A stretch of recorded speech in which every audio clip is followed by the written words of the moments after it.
Esiet sveicināti, cienījamie sporta draugi, esiet sveicināti, cienījamie florbola mīļotāji. Šodien jūsu uzmanībai piedāvājam Latvijas virslīgas čempionāta spēli starp Mainiekiem, florbola klubu Kurši un Talsi triobet komandu. Talsi nerespektē Mainiekus, cenšas aktīvi spēlēt.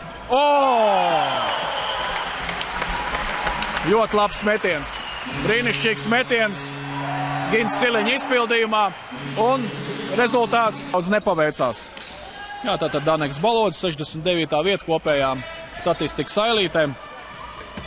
Nu, kā jau teicu arī, kļūda! Un draudi bija.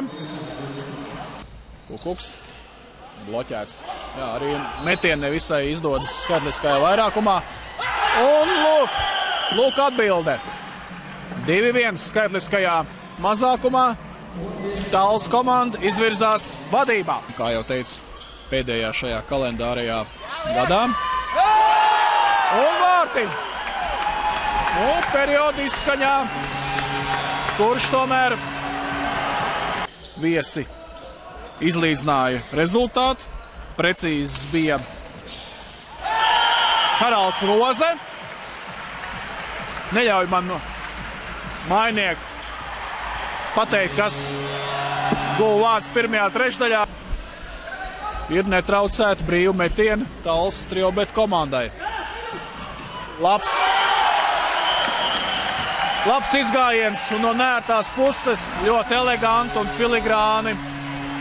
Kurš spēlētāji piespēle bija tāda uz labu laimu. Laba pozīcija un vārti. Nesagaidīja neviens šo izrāvienu, šķiet 5. numurs. Kuršiem ļoti labi iespēja dubultot pārsvaru. Labi iespēja. Klasiska kombinācija uz brīvo vietu vārtu priekšā. Pēdējo.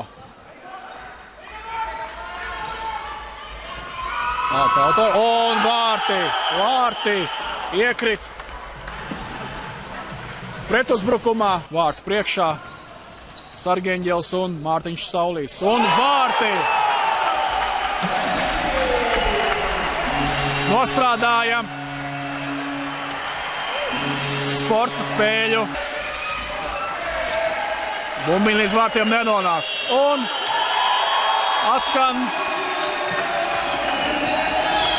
signāls, kas vēstīja, ka šī spēle ir noslēgusies.